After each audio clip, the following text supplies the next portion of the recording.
guys, Kevin here at 6 o'clock in the morning on a Tuesday, just finishing up a run. And I want to respond to a question I received. And I've received this question countless times over the years, and I've tried to answer it as best I can. So you've possibly seen this type of video before if you've been watching for any amount of time. And so I'm here in Japan and I work in Japan. And the question was, how do I get a non-teaching job in Japan?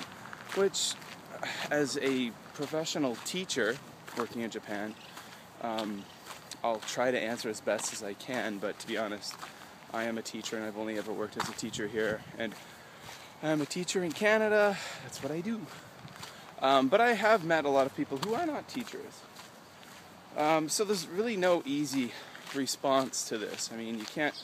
I know a lot of people would like to think they can just hop on a plane and pop on over and get a job. But you're probably going to need a specific skill set, a skill set that is in need in order to get a job in Japan.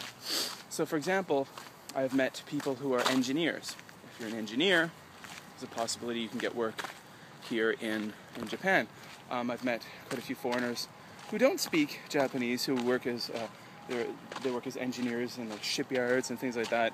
I've met people who work for foreign companies. So for example, if you maybe work for some kind of big American company, maybe you get a job.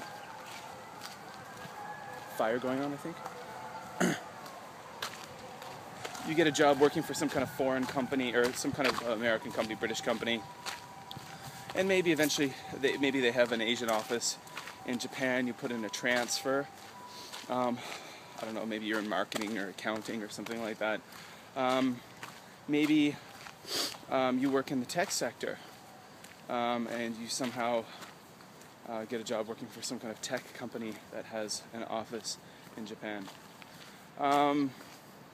Now, to come to Japan and work a non-teaching job straight up, it's probably a safe bet that you're going to need a skill, and you're going to need to speak fluent Japanese. Probably going to need to be able to read and write fluent Japanese as well. Yeah, so I've met people who say, oh, I want to be an animator, I want to work in the game industry in Japan. Well, if you want to do that, I'd say it's a safe bet you're going to have to be able to speak and read and write fluent Japanese to be able to do that, plus have the technical skills to be a game designer, some kind of a game engineer, an artist, whatever it may be. So, coming to Japan as a non-teacher is definitely probably more challenging than someone who wants to be a teacher, but teaching is definitely not for everybody.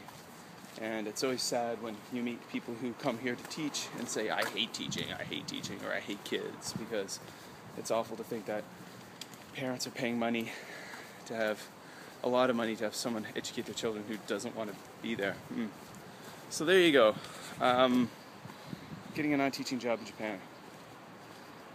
If anyone else has any ideas, leave a comment below. Again, this is a teacher trying to explain how to get a job as a non-teacher. There you go. Alright folks, I need to get home, shower up, have breakfast and a lot of coffee, and get to school because I'm a teacher. Later guys, take care. From Kevin here in Japan, and check out I'm wearing my Love Run shirt. This is from the Kobe Valentine's Day Love Run a few years back. Alright guys, take care.